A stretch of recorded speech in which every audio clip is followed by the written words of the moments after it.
Hello, my name is Ellen Hilliard-McLeod, and I am the author of It Takes More Than Carrot Juice, The Missing Ingredients to Total Healing. And I'm going to read you an excerpt from chapter 11 of my book, Robin's Choice.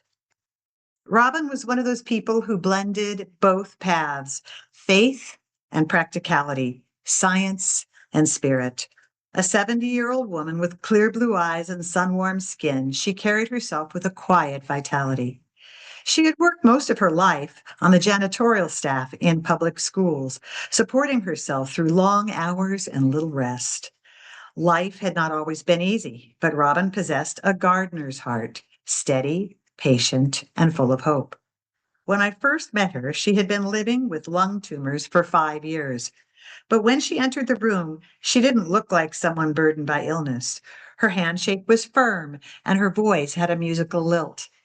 She told me about her backyard garden, where rows of tomatoes, peppers, and kale grew in the Arizona sun. "That garden keeps me alive," she said, smiling. It was in that very garden center, surrounded by seedlings and clay pots, that she met Trent, a retired truck driver 10 years her junior. She called it love at first sight. He called it divine timing. They shared a passion for the earth and for coaxing life out of the soil. Together, they built something beautiful, a life rooted in partnership and purpose. Their home became a sanctuary of green. Every morning, they juiced vegetables they had grown themselves. Their meals were bright with color and life, bowls of greens, soups of golden squash, casseroles rich with herbs. They even began selling their produce at the local farmers market. "This," Robin told me once, "feels like the life I was meant to live all along."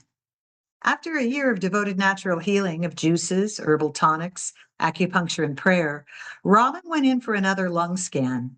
The results were promising. The tumors had shrunk but not disappeared. Her trusted medical practitioners recommended surgery.